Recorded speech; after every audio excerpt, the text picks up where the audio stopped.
دونوں ملک آج لڑائی کے میدان کے لیے تیاری کر رہے ہیں.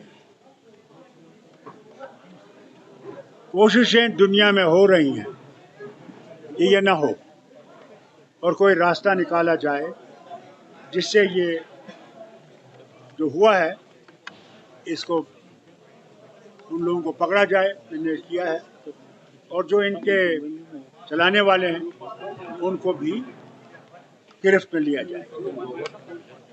اب کتنا وہ دنیا کامیاب ہوگی اس کو روکنے میں وہ اللہ جانتا ہے. دیکھیے یہ میرے پاس نہیں ہے، یہ ٹوٹلی گورنمنٹ آف انڈیا کے پاس ہے. یہ سوال آپ کو ان سے کرنا چاہیے. جہاں تک میرا انسانیت کا سوال ہے یہ ایسا کارروائی بہتر نہیں ہے، یہ انسانیت کے خلاف ہے. وہ یہاں 70 سال سے رہ رہی تھی یا 25 سال سے رہ رہی تھی یا 5 سال سے رہ رہی تھی. وہ یہاں تھے، اس کے بچے یہاں تھے، پڑھتے تھے. انہیں ہندوستان کو کوئی زخم نہیں دیا بلکہ ہندوستان کو قبول کیا. تو اس سے کوئی نتیجہ اچھے نہیں ہوتے. بھارت پاکستان کا مستقبل آپ کیسے دیکھ رہے ہیں اس سچویشن کو لے کر؟ دیکھیے پاکستان فیلڈ اسٹیٹ ہے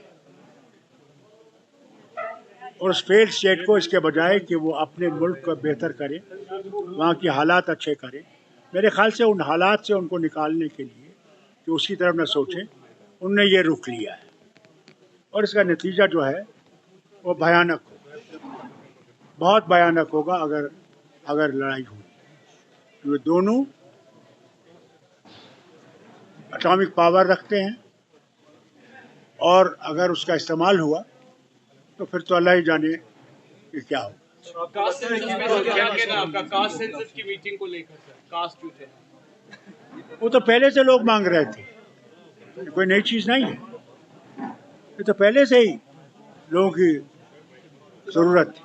وہ چاہتے تھے کہ کاسٹ سینسس ہو اور اچھا ہے.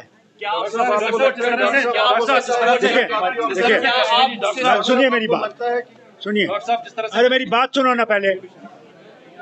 اب آپ کہتے ہیں مسلمان ہے، کوئی کہتا ہے 11 کروڑ ہے، کوئی کہتا ہے 12 کروڑ ہے، 14 کروڑ ہے، 22 کروڑ ہے. بھائی پہلی دفعہ پتہ تو لگے کون کتنے برہمن ہیں، کتنے لوور کاسٹ ہیں، کتنے مسلمان ہیں، کتنے سکھ ہیں، کتنے عیسائی ہیں، کتنے دوسرے ہیں، پتہ تو لگے.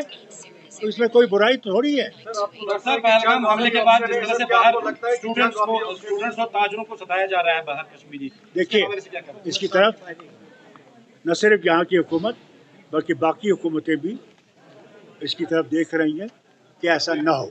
مگر ایسے لوگ ہیں ہمارے دیش میں جو ایسی باتیں کرتے ہیں، جو ایسی چیزیں کرتے ہیں. ان کو اسے غرض نہیں ہے کہ ملک میں کیا ہوگا، ان کو صرف تنگ کرنے کی عادت ہے. کیا گاڈ سے یہاں کا نہیں تھا جس نے مہاتما گاندھی کو مارا؟ نہیں تھا. تو پھر ایسے لوگ ہیں، ایسے لوگ رہیں گے، ہمیں ان سے ڈرنا نہیں چاہیے. آپ کو لگتا ہے کہ جنگ خالی آخری آپشن ہے؟ ڈاکٹر صاحب آپ کو لگتا ہے کہ جنگ آخری آپشن ہے جو اس وقت تناؤ بن رہا ہے؟ تناؤ تو ہے، آخری آپشن ہے یا نہیں میں نہیں کہہ سکتا. یہ تو دو ملکوں کے سربراہوں کو فیصلہ کرنا. As we have signed. I don't think between India and Pakistan relations will ever improve unless the army goes. People of Pakistan want friendship with India. People, but not the hierarchy there. When the people's government will come, I'm sure there'll be peace between India and Pakistan.